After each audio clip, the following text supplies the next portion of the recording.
Voici la question, donc, quelle est la distance entre D et D1? J'ai dit que j'allais pratiquer en différentes méthodes, enfin différentes vidéos, pratiquer en différentes vidéos pour montrer ça. Donc il faut les suivre une par une, bien sûr, parce que sinon vous ne comprendrez pas. Je les séquence les unes à la suite des autres pour pouvoir bien comprendre, je veux dire, la vidéo. La vidéo complète, enfin les vidéos complètes. Alors, ici on a la technique. La technique, je vais l'expliquer dans la vidéo précédente. Donc, je vais m'occuper d'abord dans cette vidéo-ci du point numéro 1. Voilà. Du point numéro 1, c'est-à-dire je ramener un plan parallèle à D1 et passant par D. Donc D1, bien sûr, est connu parce que c'était une droite qui était recherchée dans l'énoncé précédent. Si vous regardez l'énoncé précédent, voilà, il fallait rechercher une droite D1 de pi menée par P orthogonalement à D. Donc D1 est connu. Maintenant, on demande de rechercher quelle est la distance entre D et D1. Bon, mais la D1, je l'ai recherché. Je vais aller remettre l'équation de D1. L'équation de D, on l'a. Bon, la première des choses ici, c'est, je vous ai dit que je vais mener un plan parallèle à D1 et passant par D.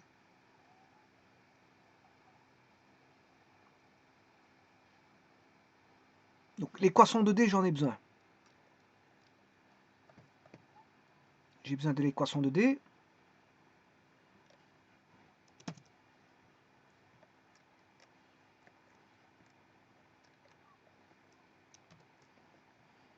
Voilà, D.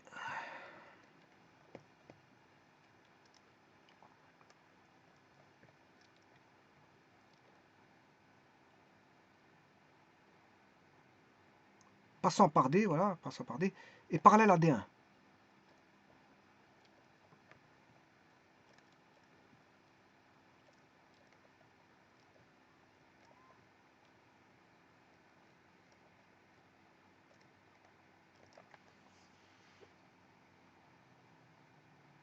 Alors, je vais rechercher le système de paramètres directeurs de D.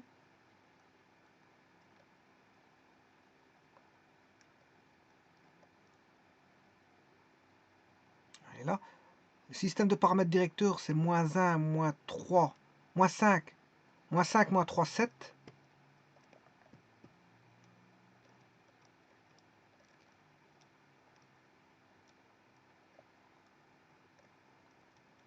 Moins 5, moins 3, 7.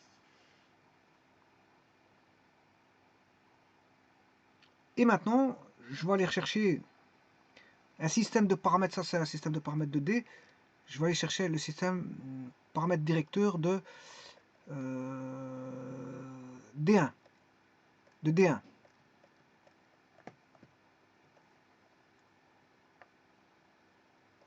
Alors, il faut que j'aille chercher l'équation de la droite D1.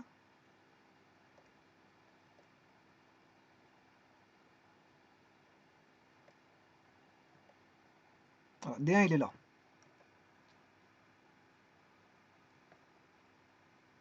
D, petit d vaut 38, moins 38, hein, je le remette.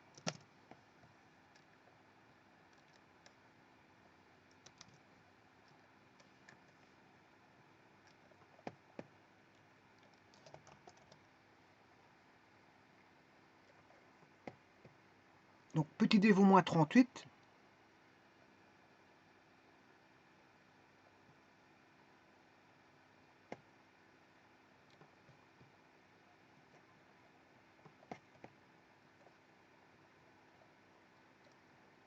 Et comme j'ai pris l'opposé, là j'ai mis un plus.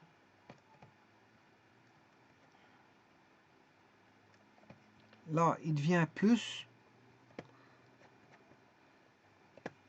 Pourquoi il ne prend pas le stylo? Un plus. Celui-ci va devenir un plus. Et le plus 7 devient un moins.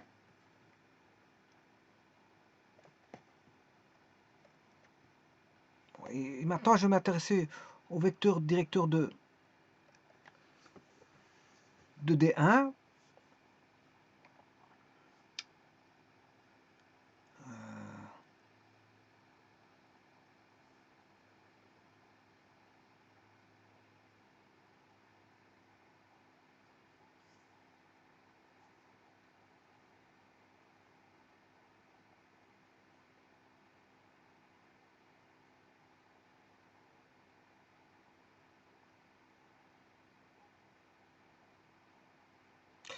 Bon, je vais rechercher le vecteur directeur de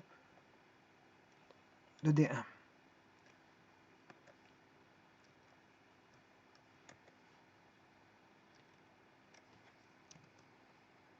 Bien sûr, pour ça, je vais mettre un plan qui passe par l'origine, donc je vais résoudre le système homogène associé. Alors, c'est un plan directeur que je vais appeler pi0. Pi0 et alpha 0.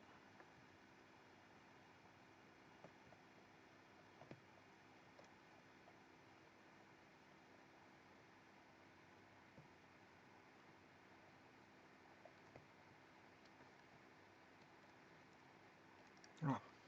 Alors, pour une fois, je vais le résoudre par le système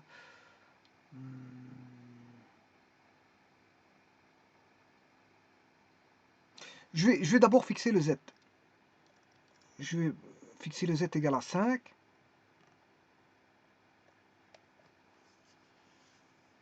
Alors,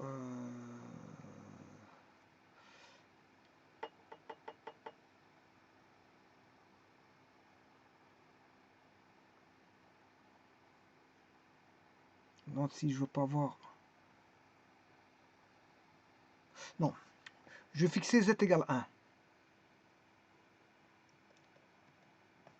C'est bien plus facile. Je fixe z égale 1. Bon, si j'ai z égale 1, à ce moment-là, j'ai une nouvelle équation qui est 5x plus 2y égale 1. 5x plus 3y égale 7. Et je vais résoudre ceci. Je vais chercher le déterminant. Donc j'aurai x et y.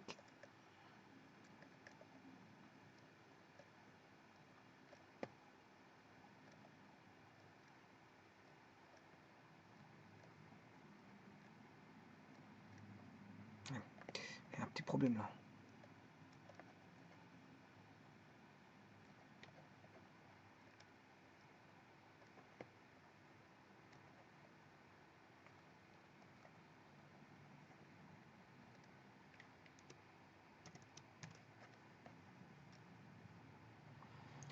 Pour une fois, je vais le faire avec Cramer. Hein. Bon, je ne vais pas le résoudre comme je vais le faire à l'accoutumée par les combinaisons linéaires ou la substitution. Je vais le faire par le système de Cramer.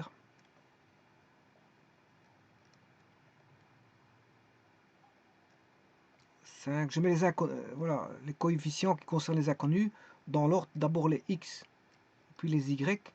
En bas, ça va être la même chose. 5, 2, 5, 3. Ensuite, je mets, là je vais chercher le x en lieu et place, je mets les termes indépendants. Là je cherche le y en lieu et place des y, je mets le terme indépendant. Ensuite, là on a les y, les coefficients c'est 2, 3, et là on a les x, le coefficient c'est 5, 5. Et là je peux calculer. Donc le x il vaudra 3 moins 14. 3 moins 14 moins 11 sur 15 moins 10, 5. 7 fois 5, les Y. Calculer le Y ici. 7 fois 5, 35, 35 moins 5, 30. 30 sur le même que l'autre qui est 5.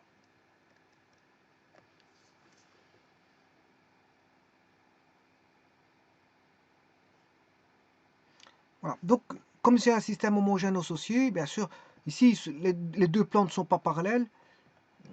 Il y a une intersection qui donne la droite D1 d'ailleurs. Donc, ça veut dire que le rang vaut 2. Rang vaut 2. Rang vaut 2. C'est la plus petite sous-matrice extraite de déterminants non nuls, c'est-à-dire inversibles, singulières. Nombre d'inconnus, c'est 3. 3 moins 2, ça fait 1. Donc, on a un sous-espace vectoriel, voilà, où on multiplie par K. Les solutions forment un sous-espace vectoriel de dimension 1. Donc, on a K fois, et là, le Z, j'ai pris 1. Le Y,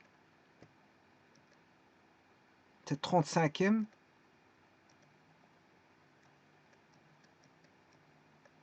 Et le X, moins 11 cinquième. Voilà. Donc, je vais tout multiplier par 5.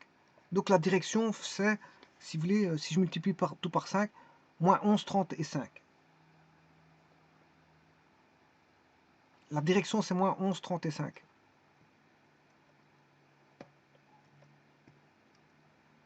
Donc, la direction ici, elle a été trouvée, c'est moins 11, 30 et 5.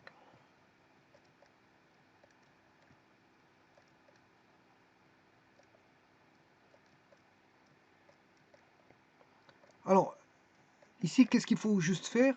Ben, je vous ai dit, il faut faire passer un plan, mener un plan parallèle à D1 passant par D. Donc, en fait, je vais faire passer un faisceau de plan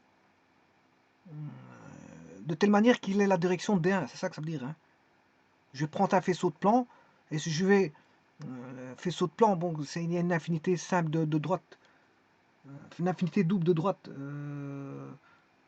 enfin, une infinité double de plans, parce qu'il y aura deux paramètres ayant l'équation du faisceau, mais après je fais fixer un paramètre, je vais repasser un paramètre, il y aura lambda mu, il y aura deux paramètres, puis à un moment donné, j'aurai plus qu'un paramètre, donc, parce que je vais fixer le lambda étant dépendant du mu, je vais fixer le mu, une fois que j'ai le mu, ben, il n'y aura qu'un paramètre, donc il y aura une infinité simple de plans, passant par D, voilà, et pour qu'il soit parallèle, la contrainte, c'est que bon, on aura une condition qui fasse en sorte qu'on est parallèle à D1.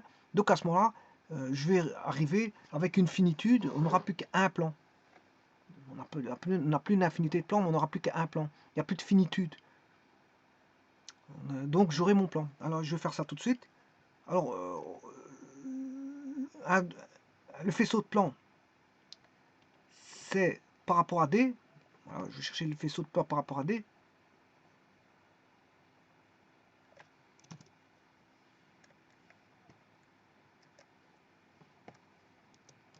Alors, je vais écrire le faisceau de plan.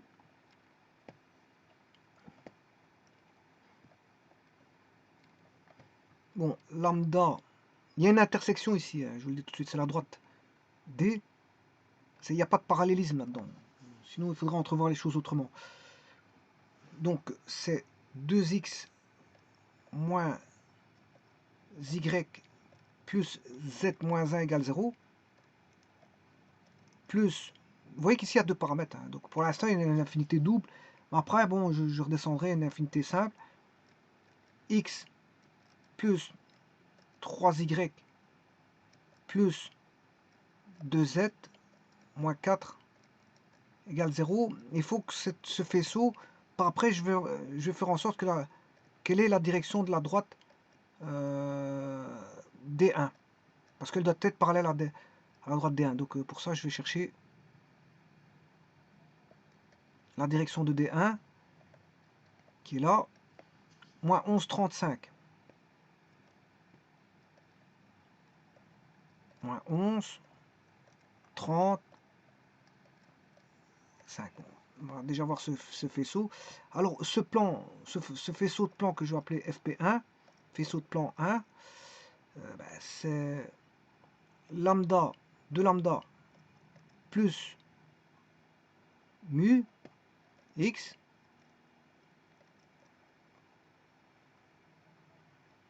plus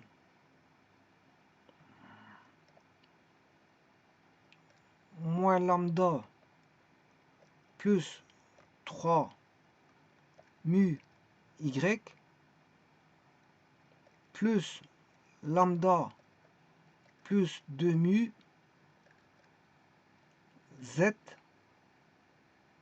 moins lambda moins 4 mu égale 0. Voilà, égale 0. Je vais le reculer. Je suis à court de place pour mettre égal 0. Je vais effacer.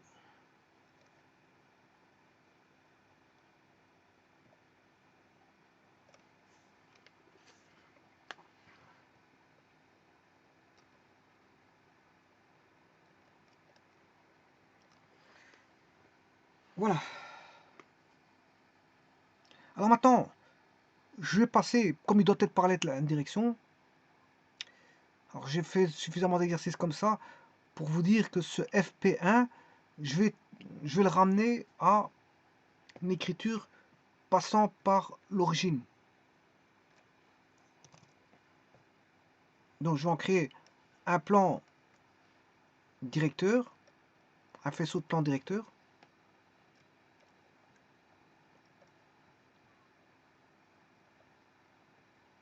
Cette fois-ci, il passe par 0. Là, j'ai un faisceau de plan directeur, donc passant par l'origine. Ce qui veut dire que, en d'autres termes, en faisant ça, la direction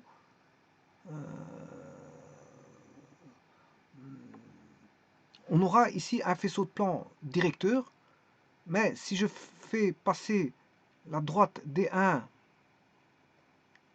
par 0,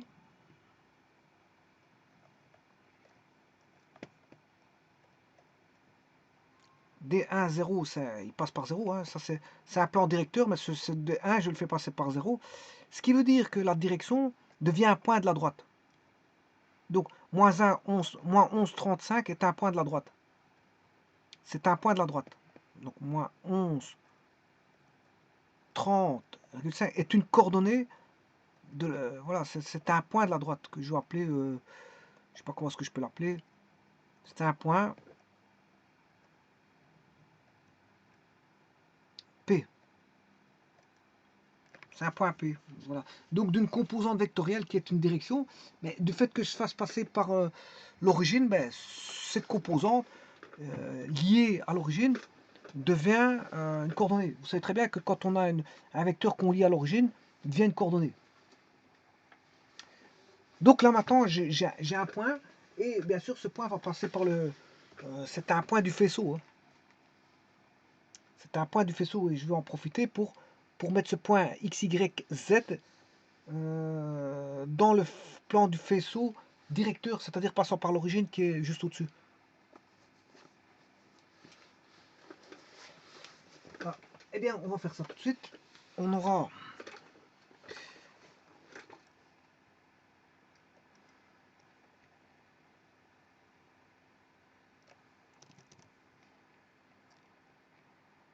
mais il va passer par moins 11, 30, 0. Le x vaut moins 11.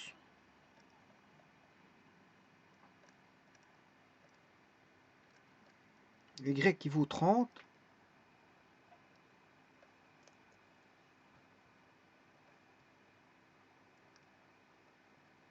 Et le z il vaut 5.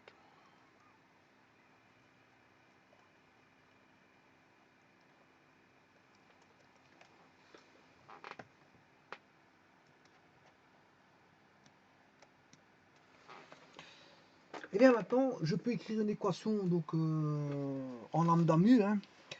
Si j'écris l'équation lambda mu, ben, j'aurai moins 22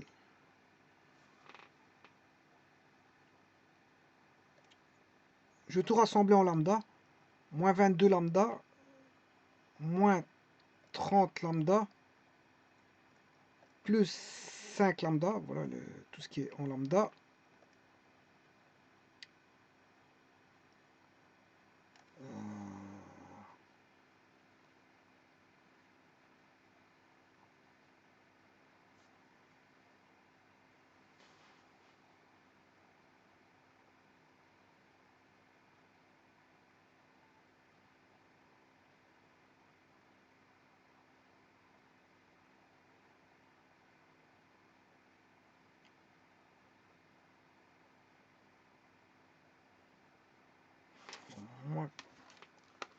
moins 52 plus 5,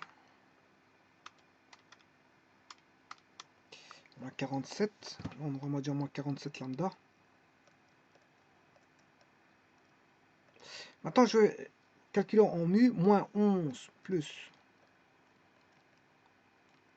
moins 11 mu, moins 11 mu, moins 30 mu, plus 10 mu, égale 0. Moins 41,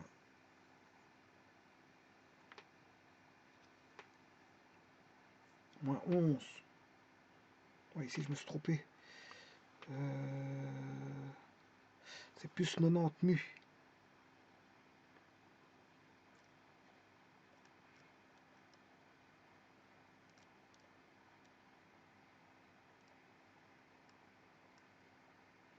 Voilà. Et 100 moins 11, c'est 89. Voilà. Ce qui veut dire que lambda, c'est, on va dire, c'est moins 89 mu sur moins 47. C'est-à-dire que lambda vaut 89 47e de mu.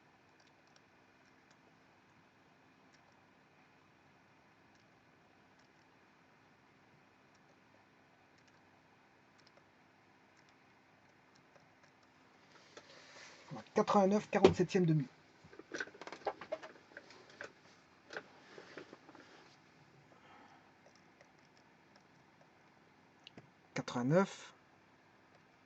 Complètement. J'arrive plus à écrire, je m'excuse, je ne sais pas ce qui se passe, mais j'arrive plus à écrire. 89 47e de mu. Voilà. Voilà que vaut l'expression lambda en fonction de mu.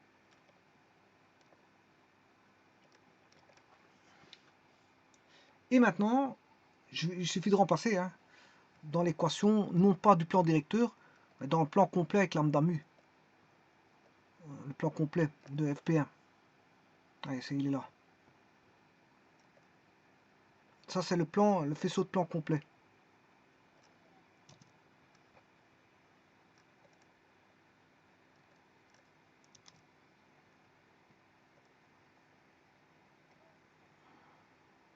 Bon, je vais me faciliter la tâche, vous aurez compris que je peux travailler avec une fraction, parce que ça me laisserait des fractions partout, le calcul de fractions, c'est un petit peu lourd. Alors je prends mu égale, et c'est là que je vais fixer, il y a deux paramètres, il y a une infinité double pour l'instant, mais le fait de fixer le paramètre mu égale à 47, ouais, j'aurai lambda vaut 89. Donc je prends mu égale 47, donc lambda vaut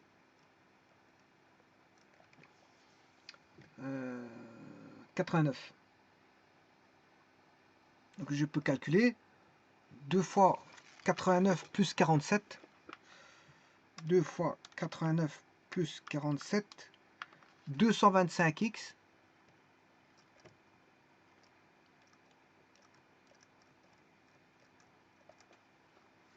voilà. Alors lambda c'est moins 47 plus 3 fois, je me suis trompé, moins 89 plus 3 fois mu c'est 47, ça fait 52.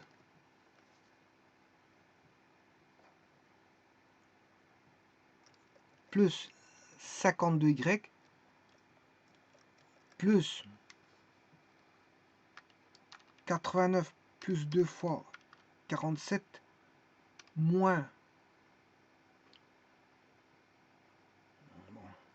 0, 183Z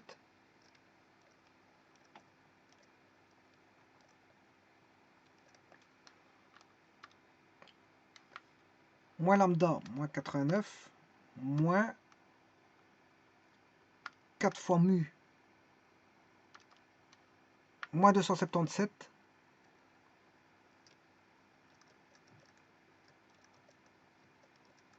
égale 0. Voilà, et ça c'est le plan qui, voilà, qui passe par D parallèle à D1. On va le voir tout de suite.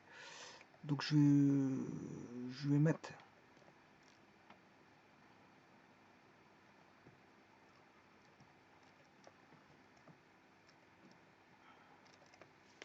225, 52, 183, moins 275. Moins 277. 225, 52, 183, moins 277. Je redis encore une fois. 225, plus 52, plus 183, moins 277. Bon, je dis ça, c'est pour le retenir. Hein. Bon, c'est parce que je vais le réécrire en une fois. Donc 225 x plus 52 y plus 183 z moins 277 égale 0. Voilà, ce plan, il est là. Il passe bien par le point, par la droite D.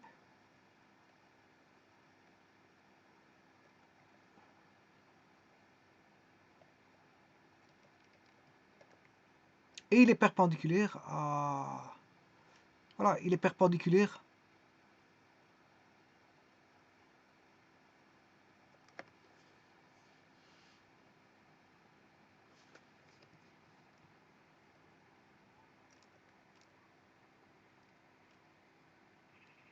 il passe par la droite, oui, D, et il est parallèle à D1. Voilà, il est parallèle à D1.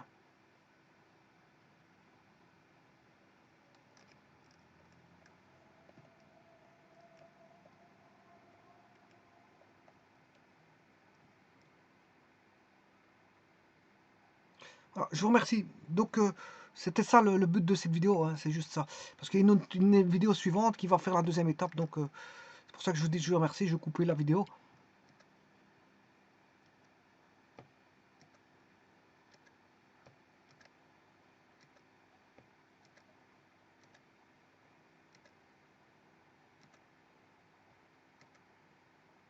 Je ne sais pas où ce que j'ai mis. Le canevas des idées. Voilà, le point 1 est fait.